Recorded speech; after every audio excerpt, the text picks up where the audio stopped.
Bismillahirrahmanirrahim. Today I am going to discuss secondary hypertension or high blood pressure. This lecture is mostly related with the secondary hypertension. In first lecture I have discussed the essential or primary hypertension. Secondary hypertension or high blood pressure. Secondary hypertension is hypertension due to an identifiable cause. It can be caused by conditions that affect the kidneys, arteries, heart, or endocrine system. Secondary hypertension can also occur during pregnancy. Secondary hypertension differs from the usual type of high blood pressure, primary hypertension, which is often called simply high blood pressure. Proper treatment of secondary hypertension can often control both the high blood pressure and the condition that cause it. Effective treatment reduces the risk of serious complications including heart disease, kidney failure, and stroke. Type of secondary hypertension: renovascular hypertension, Cushing's syndrome, aldosteronism, peuchromocytoma, thyroid problem, hyperthyroidism, coarctation of aorta, obesity, pregnancy, medication, and supplements. Secondary hypertension may result into certain specific additional signs and symptoms. For example, as well as Cushing, high blood pressure syndrome frequently causes truncal obesity, glucose intolerance, moon face, a hump of fat behind the neck and shoulder. See the hump behind the neck and shoulder, which is called as a buffalo hump, and purple abdominal stretches mark. You can see these are the purple stretches mark on the abdomen. Hyperthyroidism, secondary hypertension due to hyperthyroidism. In hyperthyroidism, there is hyperthyroidism frequently causes weight loss with increased appetite, fast heartbeat, blurred eye, tremor, and hypertension. Renal artery stenosis may be associated with a localized abdominal bruit to the left or right of the middle unilateral renal artery stenosis, or in both locations bilateral renal artery stenosis. It is also a cause of renal hypertension. When there is stenosis of the renal artery, it leads to hypertension. We'll discuss it in next slide in detail. Coarctation of aorta. This is also a cause of hypertension. In this case, in the upper extremity, the blood pressure is increased. Lower extremities, there is low blood pressure. Here you can see this is the aorta, and here the narrowing of constriction of the aorta has occurred, so the heart pump more forcefully and work more than normal, which leads to hypertension because poor perfusion of the kidney. Peuchromocytoma, tumor that form in the middle of the adrenal gland. Tumor that forms in the middle of the adrenal gland may cause abrupt episode of hypertension accompanied by headache, palpitation, pale appearance, and excessive sweating. This is the kidney. On the top of the upper pole we have the gland, adrenal gland, and this is the adrenal medulla. Peuchromocytoma, tumor of the adrenal medulla occur which secrete high concentration of norepinephrine, which leads to hypertensive crisis. Symptom of secondary high blood pressure. Like primary hypertension, secondary hypertension usually has no specific symptom. Even a blood pressure has reached dangerously high level. For people diagnosed with high blood pressure, having any of these signs may mean the condition is secondary hypertension. If the following signs are found in any person, they may be considered as secondary hypertension.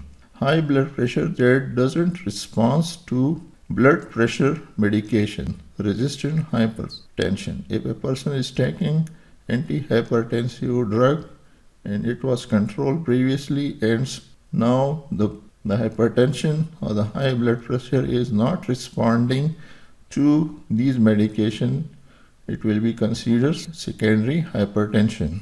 Very high blood pressure, systolic blood pressure over 180 millimeter of mercury, or diastolic blood pressure over 120 millimeter of mercury. High blood pressure that no longer respond to medication that previously control the blood pressure. Sudden onset high blood pressure before age 30 or after age 55.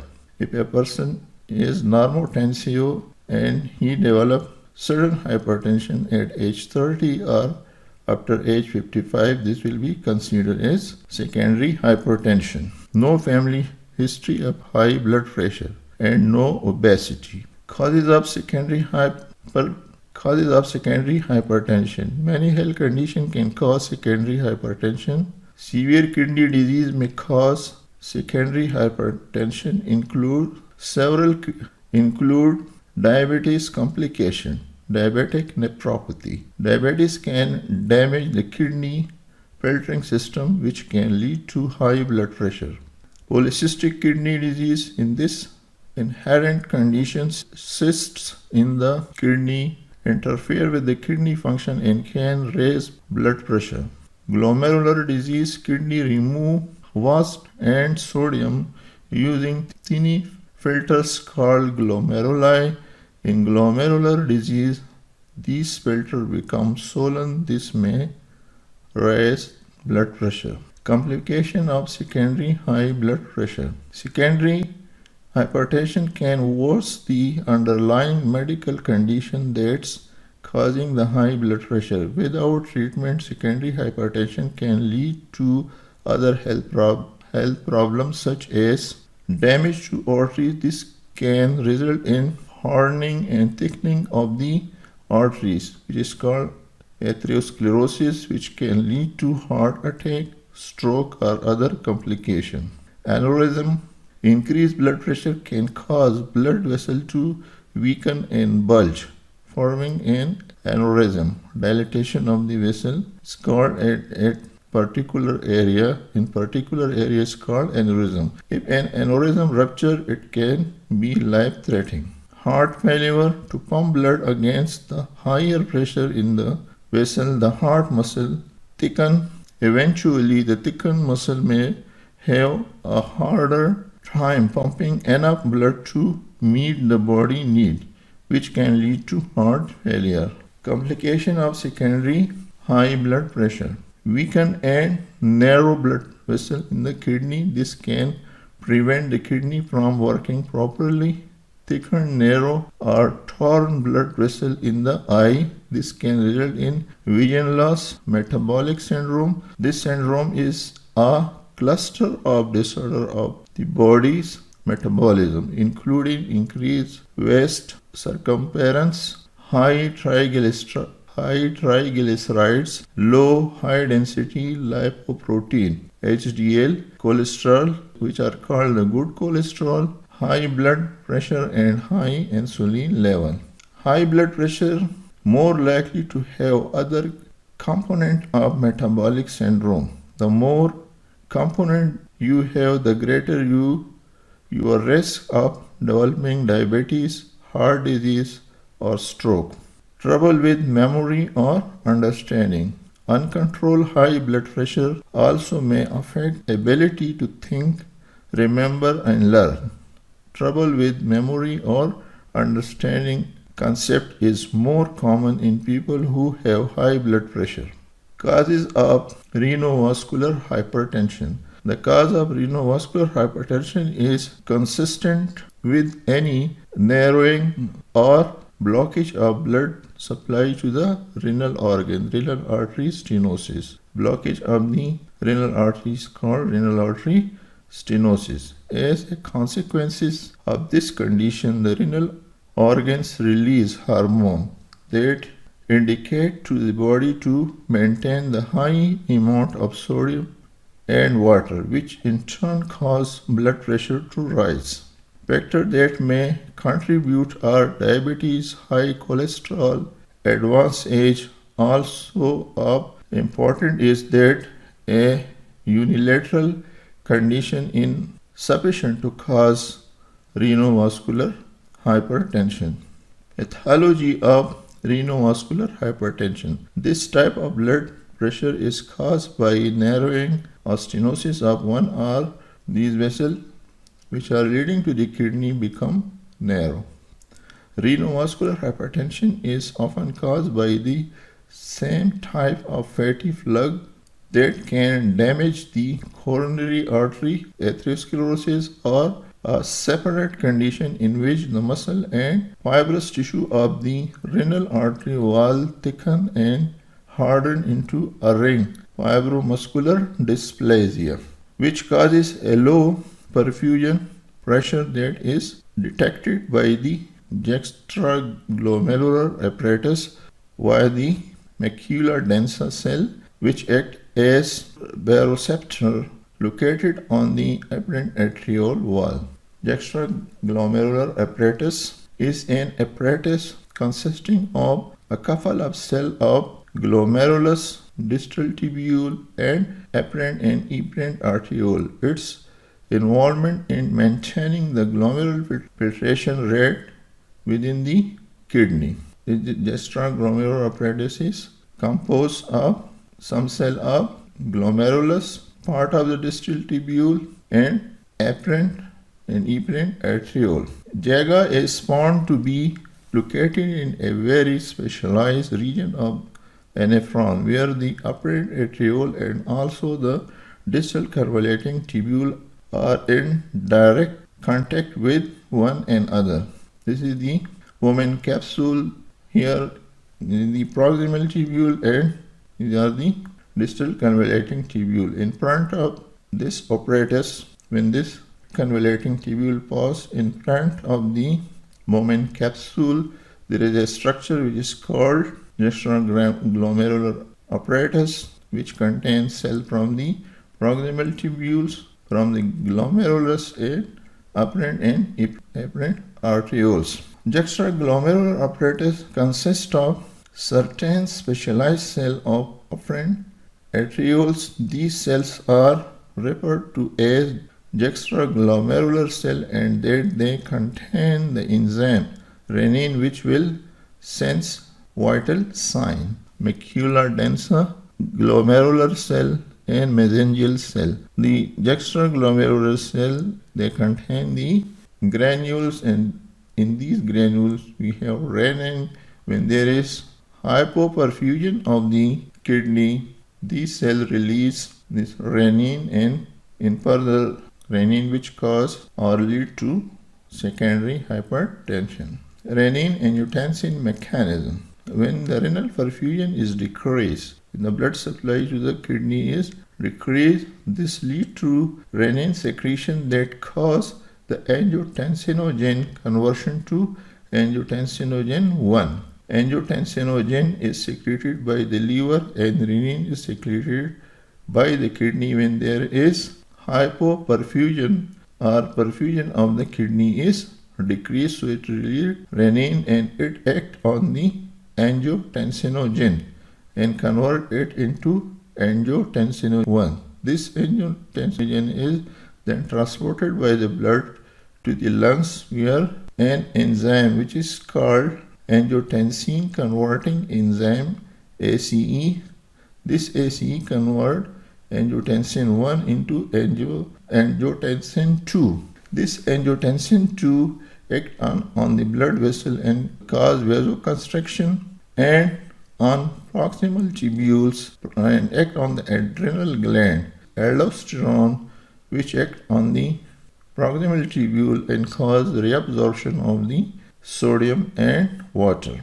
And by this mechanism, on one hand there is constriction of the vessel, and on the other hand there is increased retention of sodium and water or increased volume. These two, when combined, lead to secondary hypertension. Diagnosis of renovascular hypertension. Diagnosis for Renovascular hypertension is done by blood tests for renal function, urinary tests, blood tests for renal function, serum creatinine in blood urea, urine tests for microalbuminuria.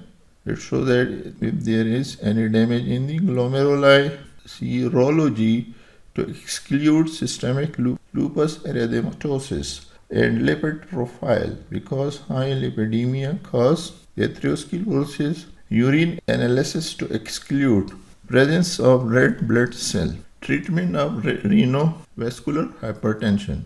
In terms of treatment for renovascular hypertension, surgical revascularization versus medical therapy for atherosclerosis, it is not clear if one option is better than other according to 2014 Cochrane review.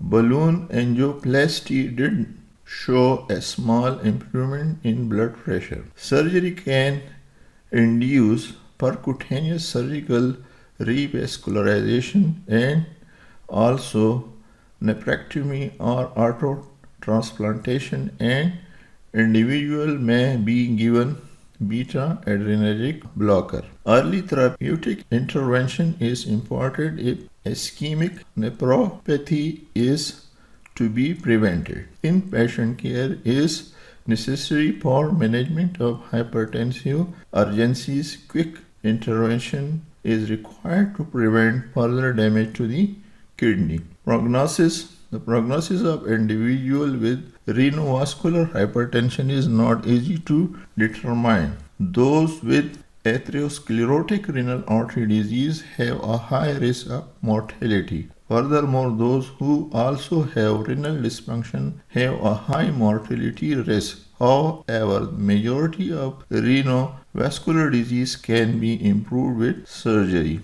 Hypertensive crisis. Severely elevated blood pressure equal to or greater than a systolic 180 or diastolic of 120 is referred to as hypertensive crisis. Hypertensive crisis is categorized as either hypertensive urgency or hypertensive emergency according to the absence or presence of end organ damage respectively. In the hypertensive urgency, there is no evidence of end organ damage resulting from the elevated blood pressure. In these cases, oral medication are used to lower the blood pressure gradually over 24 to 48 hours. In hypertensive emergency, there is evidence of direct damage to one or more organ.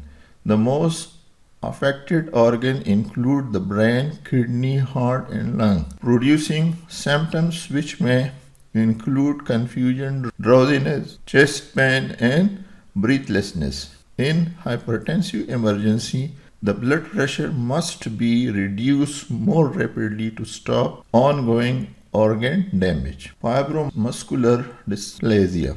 Fibromuscular dysplasia (FMD) is a non-atherosclerotic, non-inflammatory disease of the blood vessel that cause abnormal growth within the wall of an artery. FMD has been found in nearly every arterial bed in the body, although the most common affected are the renal and carotid arteries. There are various types of FMD with multifocal fibroplasia being the most common. Less common form of disease include focal, previously known as intimal and adventitial fibroplasia. FMD predominantly affects middle-aged women, but it has been found in men and people of all age. Treatment for hypertension.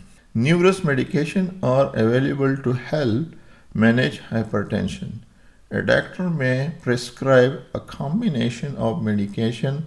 Some examples include trusted source. Angiotensin converting enzyme ACE inhibitor. ACE inhibitor reduce production of hormone angiotensin This allows the blood vessel to relax and dilate, thereby lowering blood pressure. Angiotensin 2 receptor blocker. These medications block the effect of angiotensin, which is a chemical that causes the artery to narrow. Without angiotensin, the blood vessel remain open, thereby reducing blood pressure. Beta blocker. These medications cause the following effect on the heart, which help to lower blood pressure, to reduce heart rate, reduce the heart's workload, reducing the heart's output of the blood. Calcium channel blocker. Calcium causes the muscle of the heart and artery to contract. Calcium channel blocker prevent this action, resulting in less forceful heart contraction and a relaxation of the blood vessel. Both result in a reduction in blood pressure. Diuretic. These medications help the body remove excess sodium and water, which reduce blood volume and help manage blood pressure. Vasodilator. These are medications that cause the muscular wall of the blood vessel to relax and dilate. This allows blood to flow through more easily, thereby reduce blood pressure. So thank you. Please don't forget subscription and your valuable comments for the improvement of the channel. See you in the next lecture.